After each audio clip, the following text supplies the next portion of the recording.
My family disowned me for marrying a black man. 9 years later, Mom came back asking for help. The day I married the man I loved, my family treated me like I had died. My parents cut me off, my siblings erased me from their lives, and all because I chose my husband over their prejudice. For 9 years, they never called, never visited, never asked if I was alive. Then one rainy afternoon, my mother appeared on my doorstep with tears in her eyes and a desperate request. What she asked for shocked me, and what I discovered afterward changed everything. Stick with me while I share my story, and if it touches you, don't forget to support our channel by hitting that subscribe button, dropping a like, and sharing it with the people you care about. My name is Brea Vale, and this is the story of how the people who abandoned me came back when they needed something from me. I grew up believing my family was close. We had Sunday dinners, holiday traditions, and the kind of routines that made everything seem normal. My parents, Talone and Mira Vale, always told me family came first. For years, I believed them. Everything changed when I met Cade Rowan. Cade was kind, patient, and hardworking. He treated me with respect from the first day we met. He listened when I spoke, supported my goals, and never played games. Being with him felt easy. For the first time in my life, I felt completely accepted for who I was. When I introduced him to my family, I expected questions and maybe a little awkwardness. Instead, I noticed cold smiles and uncomfortable silence. My parents were polite in front of him, but once he left, the comments started. My mother asked if I was sure about the relationship. My father questioned whether we had anything in common. At first, I tried to ignore it. I thought they simply needed time to get to know him. But the comments became harder to excuse. Every family gathering turned into an interrogation. They criticized things that had nothing to do with Cade's character. No matter how respectful, successful, or caring he was, they always found another reason to disapprove. The truth became impossible to ignore. Their problem wasn't who Cade was. Their problem was that Cade was black. Realizing that broke something inside me. These were the people who raised me. The people who taught me about kindness and fairness. Yet they judged the man I loved before they ever gave him a chance. Cade noticed the tension, but he never pressured me. He simply told me he loved me and wanted a future with me. His support made my decision easier. A year later, when he proposed, I said yes without hesitation. I thought my family would eventually accept my choice. Instead, my engagement pushed them to a place I never imagined. A few days after announcing the wedding, my parents called me over for what they described as a serious family discussion. I had no idea that meeting would change my life forever. I left my parents' house that night feeling unsettled. Their reactions to my engagement made it clear they weren't happy, but I still hoped things would improve. I wanted to believe that once they spent more time with Cade, they would see the same man I saw. I first met Cade Rowan at a community fundraising event. He volunteered every weekend, worked a demanding job during the week, and somehow still found time to help people around him. What stood out wasn't what he said about himself but how he treated others. He was respectful, dependable, and honest. We started as friends. Our conversations felt natural, and before long we were spending most of our free time together. For the first time, I felt completely valued in a relationship. Cade listened when I talked about my goals, encouraged me when I doubted myself, and never tried to control my decisions. My friends loved him almost immediately. They saw how happy I was and supported our relationship from the beginning. Whenever we spent time together, they joked that I had finally found someone worthy of me. My parents saw things differently. At first, their comments were subtle. My mother would ask questions that seemed innocent on the surface but carried an uncomfortable tone. My father often questioned Cade's background, his family, and his intentions. No matter what answers they received, they always found something else to criticize. The more serious our relationship became, the more obvious their disapproval grew. Family dinners became tense. Small conversations turned into arguments. My parents rarely said anything directly in front of Cade, but once he was gone, their complaints started again. I kept telling myself they would eventually accept him. Cade had done nothing wrong. He treated me better than anyone ever had. But as months passed, I began realizing their problem had nothing to do with his character. And that realization forced me to face a painful truth about the people who raised me. A few weeks after that difficult family meeting, Cade proposed. It happened on a quiet evening at a lakeside park where we often spent time together. There was no crowd, no grand performance, and no pressure. It was simple and sincere, exactly like him. He told me he loved me, that he wanted to build a future with me, and that he would stand beside me through anything life brought our way. I said yes without hesitation. For a moment, all the tension with my family faded into the background. I was excited to start planning our future together. I truly believed that once my parents saw how serious we were, they would eventually come around. I couldn't have been more wrong. The day after I shared the news, my mother called and asked me to come over. Her voice sounded unusually calm. She said the family wanted to talk and discuss the wedding plans. I arrived expecting an uncomfortable conversation. Instead, I walked into what felt like an intervention. My parents were sitting in the living room waiting for me. My younger brother, Jace Vale, was there too. No one smiled. No one congratulated me. The atmosphere felt cold from the moment I sat down. My father started speaking first. He told me I was making a huge mistake. He said I was throwing away my future and embarrassing the family. My mother nodded beside him and said people were already talking about my relationship. I stared at them in disbelief. Not one person asked whether I was happy. Not one person mentioned Cade's character. Everything was about appearances and what other people might think. I defended him. I told them Cade was kind, hardworking, and treated me with respect. I reminded them that he had never done anything to deserve their hostility. My words changed nothing. Then Jace joined the conversation. He accused me of creating problems for the family. He claimed my relationship was damaging their reputation. Listening to him felt surreal. He sounded less like my brother and more like someone repeating. The discussion quickly turned into demands. My parents told me to call off the engagement. They insisted there was still time to fix the situation. My mother said they would forgive me if I ended things before the wedding. That sentence hit me harder than anything else. Forgive me. As if loving someone was a crime. As if I had done something wrong. I finally realized they weren't trying to understand me. They were trying to control me. I calmly told them no. I loved Cade. I was going to marry him. The room fell silent. My father's face hardened. Then he delivered words I will never forget. He said if I married Cade, I would no longer be part of the family. There would be no holidays, no visits, no support, and no relationship moving forward. His ultimatum was simple. Choose Cade. Or lose my family forever. And in that moment, I knew exactly what my answer would be after my father's ultimatum. I spent several sleepless nights hoping my family would reconsider. Part of me believed they were acting out of anger and would eventually come to their senses. I kept waiting for a phone call, a message, or even a small sign that they were willing to meet me halfway. Nothing came. A few months later, Cade and I moved forward with our wedding plans. We couldn't afford anything extravagant, and honestly, we didn't want it. We chose a small ceremony surrounded by people who genuinely cared about us. Our closest friends helped organize everything.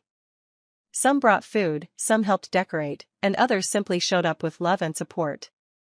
As the wedding day approached, I kept checking my phone. I knew it was foolish, but I still hoped someone from my family would reach out. Maybe my mother would change her mind. Maybe my father would decide not to miss his daughter's wedding. Maybe Jace would remember we were siblings before anything else. The calls never came. On the morning of the ceremony, I looked around the room while getting ready. My friends were there laughing, helping, and making sure I felt special. Yet I couldn't ignore the empty space where my family should have been. Walking down the aisle was one of the happiest moments of my life and one of the most painful. When I saw Cade waiting for me, smiling with tears in his eyes, I knew I was making the right decision. At the same time, I knew my family had chosen not to be part of it. Not a single relative attended. Not one. Despite that heartbreak, the ceremony was beautiful. We exchanged vows, celebrated with friends, and started our marriage surrounded by people who supported us without conditions. For a few hours, I allowed myself to focus on the future. The next morning brought me back to reality. A package arrived at our apartment. Inside were family photographs from my childhood. Pictures from birthdays. School events. Holiday gatherings. Every photo that included me had been removed from my parents' home and mailed to me. There was no letter. No explanation. No message. Just a box filled with memories they no longer wanted. I sat on the floor staring at those pictures for hours. The pain was overwhelming. Later that week, I learned through a relative that my parents had gone even further. They had updated legal documents and removed me from inheritance plans. They told extended family that I was no longer part of their lives. Some relatives stopped speaking to me immediately. Others avoided taking sides. A few quietly reached out and apologized for what was happening. What hurt most wasn't losing money or family property. It was hearing that my parents were telling people they no longer had a daughter. As if I had disappeared. As if I had never existed. I cried more during those weeks than I ever had before. But eventually, I realized something important. I could spend years begging for acceptance from people who refused to give it. Or I could build a life with the man who had never abandoned me. So I stopped chasing their approval. I chose my marriage. I chose my future. And together, Cade and I began creating a new family of our own. The first few years of our marriage were far from easy. After being cut off by my family, I felt like I had lost a part of myself. Some mornings I woke up expecting a message from my mother. During holidays, I found myself staring at my phone, wondering if anyone would finally reach out. They never did. Birthdays came and went without a single call. Thanksgiving passed in silence. Christmas arrived every year with no cards, no gifts, and no acknowledgement that I existed. The people who once claimed family was everything acted as if I had disappeared. The emotional pain stayed with me longer than I expected. There were nights when I cried after Cade had fallen asleep. I mourned relationships that were still technically alive but completely gone. Losing my parents wasn't like experiencing a sudden loss. It felt more like a wound that reopened every time I remembered what they had chosen. Through all of it, Cade never left my side. Whenever I struggled, he listened. When I doubted myself, he reminded me why we had chosen each other. He never criticized my family, even when he had every reason to. Instead, he focused on helping us build something better. Money was tight in those years.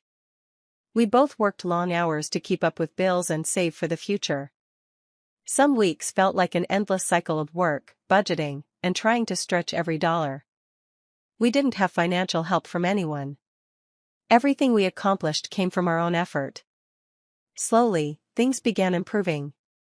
Cade received a promotion at work. I advanced in my career as well. We stayed disciplined with our spending and continued saving whenever possible. After years of hard work, we finally purchased a modest home. It wasn't large or impressive. But it was ours.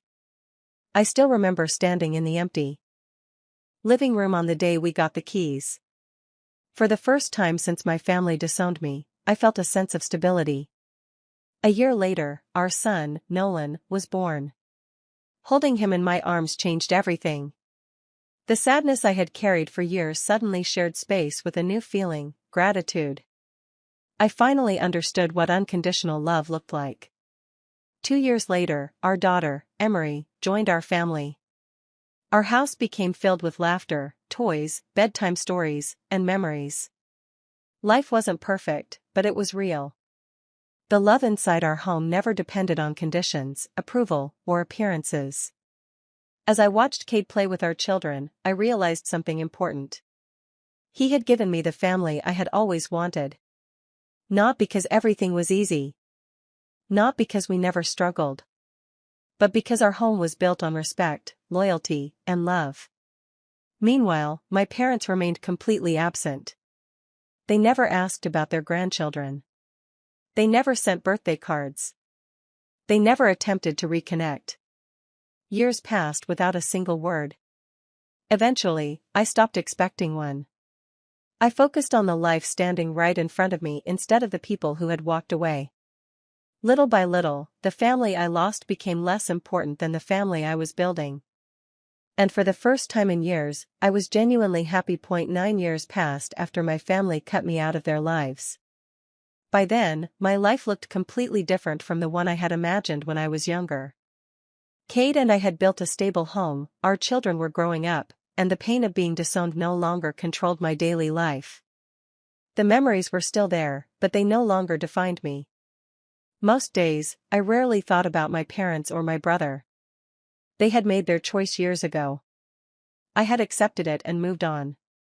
Every now and then, however, information about them found its way to me through distant relatives.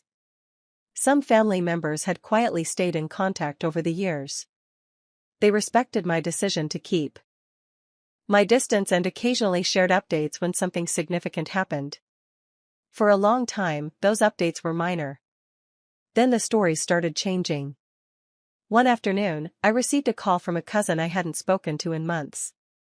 During our conversation, she casually mentioned that Jace was having financial problems. At first, I didn't pay much attention. Jace had always been impulsive. Even growing up, he often jumped into situations without thinking through the consequences. I assumed he had made another temporary mistake and would eventually figure things out. A few months later, another relative mentioned similar concerns. This time, I learned that Jace had invested a large amount of money into a business venture that failed badly. Apparently, my parents had stepped in to cover the losses. Again. That detail caught my attention. Growing up, Jace was rarely forced to face the consequences of his actions. If he got into trouble, my parents usually found a way to protect him. Hearing that pattern was continuing didn't surprise me. As time passed, more information surfaced. One failed investment became another. Then another. Jace kept chasing opportunities that promised quick success. Instead of learning from his mistakes, he doubled down each time something went wrong. My parents continued rescuing him. They used savings. They borrowed money. They made sacrifices to keep him afloat. From what I heard, they convinced themselves that one successful deal would solve everything. That deal never came. The family that once looked down on me for my choices was now struggling behind closed doors. The irony wasn't lost on me. For years, they had acted as though they were protecting the family's reputation by rejecting me. Now that same reputation was quietly unraveling because of decisions they had enabled themselves. Still, I didn't feel satisfaction. Mostly, I felt distant. These were people I hadn't spoken to in nearly a decade. Their lives no longer revolved around mine, and mine certainly didn't revolve around theirs. I listened when relatives shared updates, but I never asked for details. I never reached out. I never got involved. As far as I knew, they were dealing with financial difficulties, nothing more. I had no idea how deep the problems actually went. I didn't know debts were piling up faster than they could be paid. I didn't know my parents were running out of options. I didn't know desperation was beginning to replace pride. Most importantly, I had no idea that after 9 years of silence, the people who had erased me from their lives were about to come looking for me. And when they did, their reasons had nothing to do with love, regret, or reconciliation. 9 years had passed since I last saw my mother. By then, I had stopped expecting surprises from my family. They had made it clear that I wasn't part of their lives anymore, and I had built my own future without them. That changed on a rainy Thursday afternoon. Cade was still at work, and the kids were at school. I was finishing a few things around the house when the doorbell rang. I wasn't expecting anyone. I walked to the front door and opened it. The moment I saw who was standing there, I froze. It was my mother. For a second, I genuinely wondered if I was imagining things. Mirabelle looked nothing like the woman I remembered. She appeared older than her years. Deep lines marked her face. Her posture seemed tired, and her eyes carried a heaviness I had never seen before. Neither of us spoke immediately. We simply stared at each other. Then she started crying. Not quietly. Not politely. She broke down right there on my front porch. My first reaction wasn't anger. It was shock. After nearly a decade of silence, I never expected to see her again. Part of me felt the old pain returning. Another part remembered every birthday, holiday, and milestone she had chosen to ignore. Still, she was my mother. I stepped aside and invited her in. We sat at the kitchen table. For several minutes, she wiped tears from her face and struggled to speak. When she finally did, she told me she missed me. She said she thought about me all the time. She said too many years had passed. She said she wanted her daughter back. Hearing those words hit me harder than I expected. For a brief moment, I allowed myself to hope. Maybe she regretted what happened. Maybe losing nearly a decade with her daughter had changed her perspective. Maybe she had finally realized how much damage their choices had caused. I listened carefully as she spoke. She asked about my life. She asked about the children. She even asked about Cade. The conversation felt awkward but surprisingly normal. For the first time in years, I imagined the possibility of healing. Then everything changed. My mother's expression shifted. She looked down at her hands and took a deep breath. Finally, she admitted there was another reason she had come. The moment those words left her mouth, a knot formed in my stomach. She explained that Jace was in serious trouble. Not the kind of trouble that could be fixed with another loan or a few months of hard work. According to her, years of failed investments and bad decisions had created a financial disaster. The debt had grown beyond anything they could manage. My parents had drained savings accounts.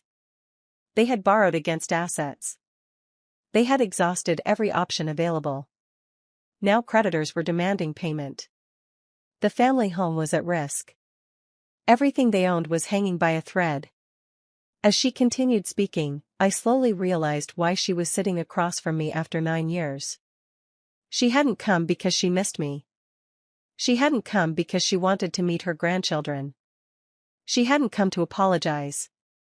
She had come because the family that abandoned me was on the verge of losing everything. And somehow, they believed I was the answer to their problems. I sat silently as my mother explained the situation. The more she talked, the clearer everything became.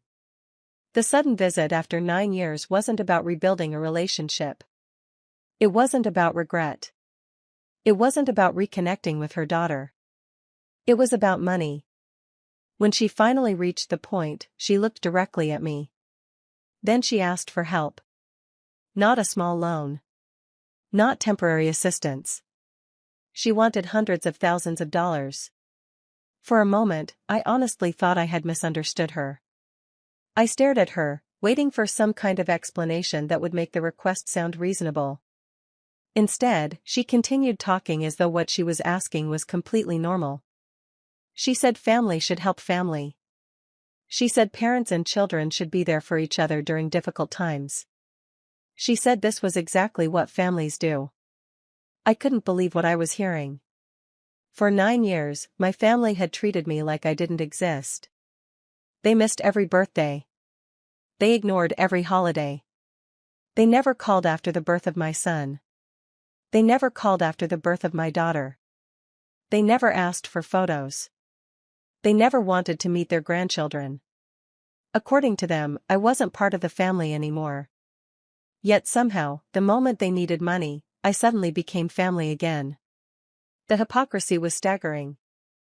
I asked my mother a simple question. Why now? She looked confused. I repeated myself. Why had she waited 9 years? Why hadn't she called when my children were born? Why hadn't she reached out during holidays? Why hadn't she tried to repair the relationship before asking for money? She struggled to answer. Instead of addressing the question, she kept returning to the financial crisis. She talked about debt, she talked about pressure. She talked about how desperate things had become. What she didn't talk about was the damage they had caused. Finally, I asked another question. One she clearly wasn't expecting. Are you here to apologize? The room became quiet. I looked directly at her and waited. I wasn't asking for a perfect speech. I wasn't asking her to erase the past. I simply wanted accountability. I wanted her to acknowledge what had happened. I wanted her to admit that disowning me was wrong. I wanted her to recognize the years of pain they had caused. Instead, she avoided the question entirely. She blamed misunderstandings. She blamed difficult circumstances. She blamed family pressure. At one point, she even suggested that everyone had made mistakes. Everyone. Not just her. Not just my father. Not just Jace. Everyone. Including me. I felt something inside me shift at that moment. The hope I had felt when I first opened the door disappeared. She wasn't taking responsibility. She wasn't seeking forgiveness. She wanted access to my resources without acknowledging the harm she had done. The conversation suddenly made sense. The tears. The visit. The concern. The questions about my life. Everything led to one goal. Getting money. I looked at the woman sitting across from me and realized she still couldn't say the words I had waited nearly a decade to hear. I'm sorry. Not once. Not even now. The people who erased me from their lives wanted financial rescue from the daughter they had abandoned. And somehow, they expected me to ignore 9 years of silence and simply hand over everything they needed. That was when I realized this situation was far worse than I had imagined. After my mother left, I couldn't stop thinking about our conversation. Something about it felt wrong. The more I replayed her words in my head, the more questions I had. She had spent years ignoring me, yet suddenly appeared when the family needed money. She spoke about hardship and desperation, but very little about the damage they had caused. I decided to learn more before making any decisions. Over the next few days, I contacted a few relatives I still trusted. These were family members who had remained polite over the years. Even if they never openly challenged my parents. I wasn't looking for gossip. I wanted facts. What I learned shocked me. The first surprise was that my parents' financial struggles weren't new. According to several relatives, Jace's problems had been going on for years. Every time he made a reckless investment and lost money, someone stepped in to help. My parents had borrowed from relatives repeatedly. Aunts, uncles, and cousins had all contributed at different times. Many of them had provided financial support because they believed my parents were facing circumstances beyond their control. That wasn't the story they had been told. As I continued asking questions, another disturbing truth emerged. My parents had been telling relatives for years that I had abandoned them. Not the other way around.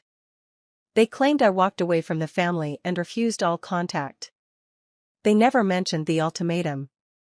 They never admitted they disowned me. They never told anyone they skipped my wedding. Instead, they presented themselves as victims. I felt sick hearing it. For almost a decade, people had been hearing a completely different version of events. Then things got worse. One cousin hesitated before sharing something she had heard many times from my parents. According to them, Cade was responsible for everything. They claimed he manipulated me. They claimed he turned me against my family. They claimed he isolated me and destroyed family relationships. I couldn't believe it. Cade had spent years encouraging me to heal from the pain they caused. He never stopped me from contacting anyone. In fact, he had often been more forgiving than I was. Yet they had spent years portraying him as the villain. The realization made me angry in a way I hadn't felt for a long time. Not because they disliked him. They had made that clear years ago. What angered me was their willingness to rewrite history. They had erased their own actions and blamed the people they hurt. By the end of those conversations, I finally understood what had happened. My mother's visit had never been about reconciliation. If she truly wanted a relationship, she could have reached out years earlier. She could have called when her grandchildren were born. She could have apologized before asking for anything. She could have taken responsibility. She had done none of those things. Instead, she arrived only after every other source of financial help had been exhausted. The relatives who once supported my parents were growing tired of the constant requests. The money was running out. The debts were growing. And now they had turned their attention toward me. I wasn't a daughter they missed. I was a solution to a financial problem. The visit wasn't motivated by love.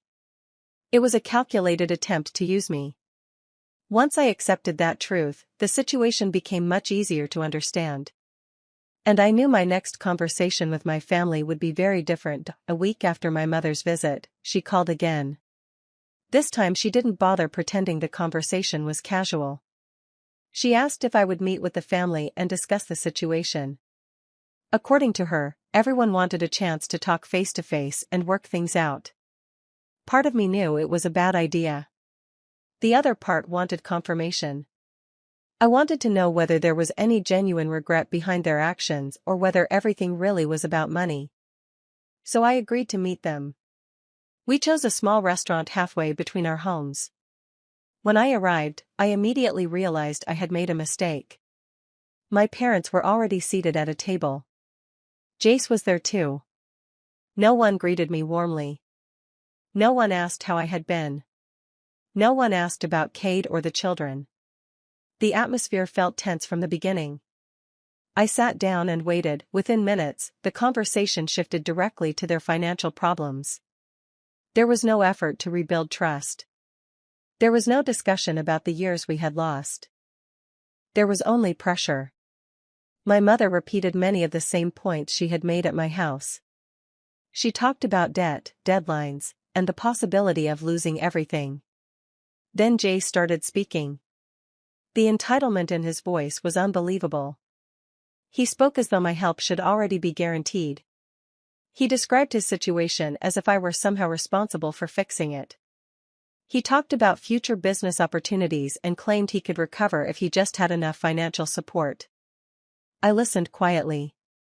Not once did he take responsibility for his decisions. Every failed investment was someone else's fault.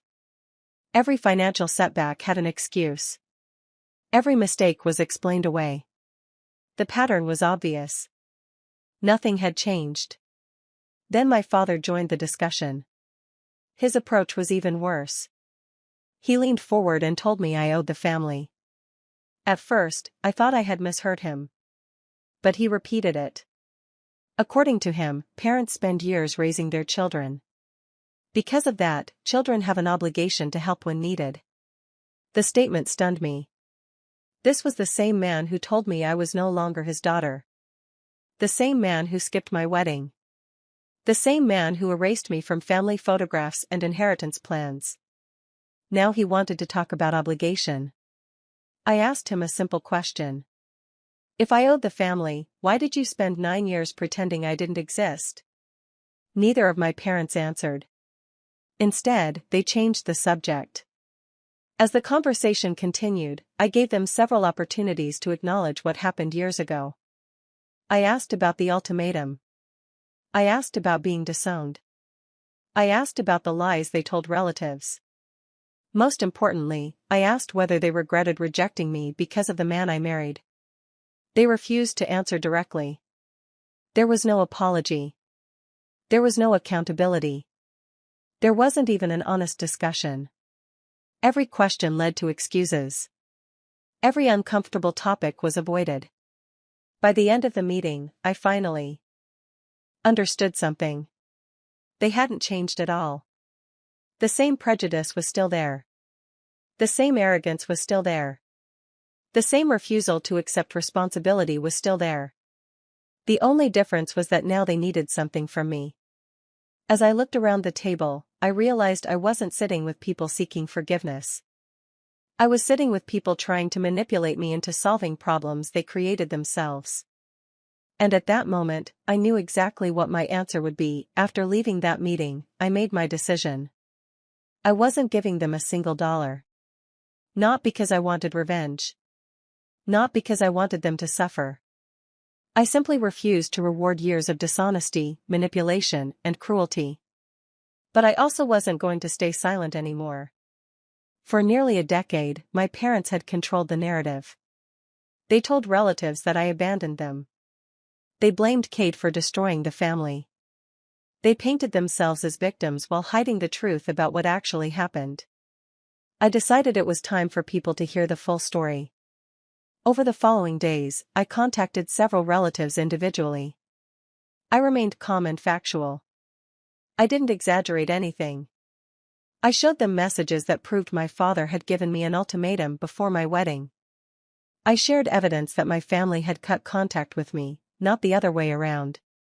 I explained how they skipped my wedding, ignored the births of my children, and never attempted reconciliation until financial disaster forced them to seek help. Most importantly, I told them about my mother's recent visit and the amount of money she requested. The reactions were immediate. Many relatives were shocked because the story they had heard for years was completely different. Several admitted they had believed my parents' version of events. Others felt angry after learning they had been misled while repeatedly providing financial assistance. As more conversations happened, the truth spread throughout the family. People began comparing stories. Questions started being asked. The contradictions became impossible to ignore. My parents could no longer hide behind the image they had carefully created. For years, they had relied on sympathy from relatives who thought they were grieving a daughter who walked away. Now everyone learned that they were the ones who had pushed me out. The support they depended on started disappearing. Relatives became less willing to offer money. Some confronted them directly. Others stepped back completely. For the first time, my parents were forced to face the consequences of their own actions. What affected them most wasn't the financial pressure. It was losing control of the story. The truth finally caught up with them. And unlike before, there was no one left willing to believe their excuses. I never yelled. I never threatened anyone. I never tried to destroy them. I simply told the truth. After 9 years of silence, that was all it took. The lies collapsed on their own. And for the first time since they disowned me, I felt something I hadn't felt in years. Peace. After the truth came out, I finally closed that chapter of my life. I stopped wondering whether my parents would ever change. I stopped hoping for apologies that were never coming. I stopped carrying responsibility for problems that weren't mine. Most importantly, I stopped feeling guilty. For years, part of me had questioned whether I should have tried harder to save those relationships. Even after everything they did, there was still a small piece of me that wished things had turned out differently. That feeling disappeared once I saw the full picture. They had every opportunity to reconnect. They could have called at any time during those 9 years. They could have met their grandchildren. They could have apologized. Instead, they waited until they needed money. That told me everything I needed to know. I protected the savings Cade and I had worked years to build. Every dollar represented sacrifices, long workdays, careful planning, and shared goals. I wasn't going to hand that away to people who viewed me as a financial solution rather than a daughter. Life became peaceful again. The drama slowly faded. My focus returned to the things that actually mattered. Family dinners with Cade and the kids. School events. Weekend trips. The simple moments that had become the foundation of our lives. Several months later, my phone rang one evening. The caller ID showed my mother's name. I stared at the screen for a few seconds. Years earlier, I would have answered immediately. This time, I didn't. The call went to voicemail. A few days later, another call came. Then another. I ignored them all. Not out of anger. Not out of revenge. I simply had nothing left to say. The relationship they destroyed couldn't be repaired with a few phone calls after years of betrayal. One night, I sat on the back porch watching Kate help our son with homework while Emery laughed beside them.